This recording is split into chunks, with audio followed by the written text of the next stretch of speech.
दोस्तों आज हम बात करने वाले हैं 30-40 साल पहले के गांव के जीवन के बारे में। दोस्तों उस वक्त गांव के लोगों की जिंदगी उतनी आसान नहीं हुआ करती थी जितनी आजकल है। सुबह उठते ही सभी लोग अपने अपने काम पे लग जाया करते थे। छोटी से छोटी चीजों के लिए मेहनत बहुत ज्यादा करनी पड़ती थी। मेहनत बहुत ज्यादा थी लेकिन सुकून भी था। दोस्तों उन दिनों गांव में ज्यादातर खपड़ेल और छप्पर की मकान हुआ करती थी। आंधी और बारिश के मौसम आने से पहले इन कच्चे मकानों को ठीक किया जाता था और अगर मकान ज्यादा पुराना हो जाता था तो उस पर नया छप्पर लगाया जाता था।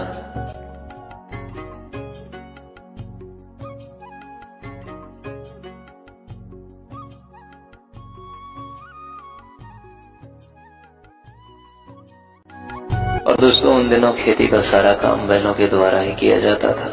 खेतों में हल देना, धान के पौधों को खेत तक ले जाना, खेतों में पानी देना, फसल की कटाई के बाद उसको घर लाना और फसल को तैयार भी बैलों के द्वारा ही किया जाता था। खेती के अलावा कहीं जाने आने के लिए बैलगाड़ी और शादी में बारात भी बैलगाड़ी से ही जाया करते थे। और दोस्तों उस समय गन्ने का रस भी बैलों के द्वारा ही निकाला जाता था। और दिन भर की थकान के बाद शाम को रेडियो पर विविध भारती की सुरीली तान मानो सारी थकान दूर हो जाती थी और बहुत ही खूबसूरत नजारा होता था। वो बुजुर्गों की लगी चौपाल, इधर उधर की बातें और आने जाने वाले लोगों को टोकना और चारा मशीन से घास को काटकर पशुओं को बड़े ही प्यार से खिलाना और थोड़ी सी पानी निकालने के लिए मेहनत बहुत ज्यादा करना। और दोस्तों उस समय गांव में अनाज इसी में रखा जाता था। ये मिट्टी से बनाया जाता है, इसे डेहरी बोलते हैं। इसमें अनाज बहुत दिनों तक सुरक्षित रहता था। और गांव में नदी में नहाने का मजा ही कुछ और होता था। गर्मी के मौसम में एक भी दिन नदी में नहाए बगैर नहीं गुजरता था।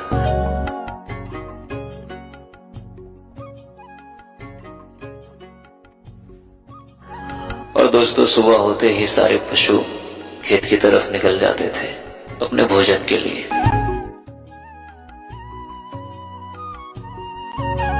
और दोस्तों रोज शाम के वक्त गांव में बाजार लगती थी। दिन भर काम करने के बाद लोग शाम को बाजार जाते थे सब्जियां खरीदने। वो शाम के वक्त लगने वाली बाजार का दृश्य ही कुछ और होता था। और दोस्तों ये छपरी का छोटा सा घर खेतों में बनाया जाता था ताकि यहाँ बैठकर सभी किसान अपने अपने खेतों की देखभाल कर सके। खुले मैदान में ठंडी हवाओं के बीच यहाँ बैठने का मजा ही कुछ और होता था। और दोस्तों कुछ इस तरह की हुआ करती थी पहले गांव का रसोई घर, जो पूरी तरह से मिट्टी की बनी होती थी और बड़े बड़े चूल्हे को भी मिट्टी से बनाया जाता था।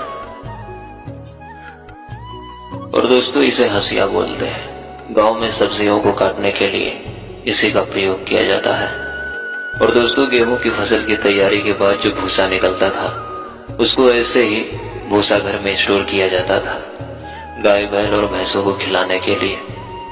और दोस्तों गांव में जब भी कोई त्योहार आता था तो उसके पहले घर की सफाई की जाती थी और गीली मिट्टी से घर, आंगन और घर की दीवार हर जगह पुताई की जाती थी। और पुताई के बाद घर आंगन सुंदर लगने लगता था।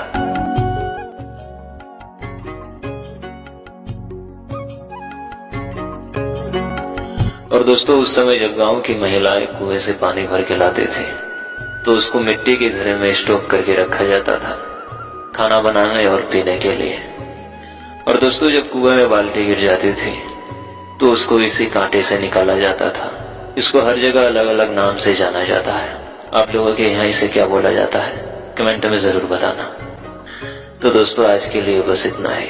और दोस्तों वीडियो को बनाने में बहुत ही मेहनत लगती है। प्लीज आप लोग चैनल को सब्सक्राइब कर दीजिए। मिलते हैं फिर से किसी ऐसी ही पुरानी यादों के साथ। तब तक के लिए धन्यवाद।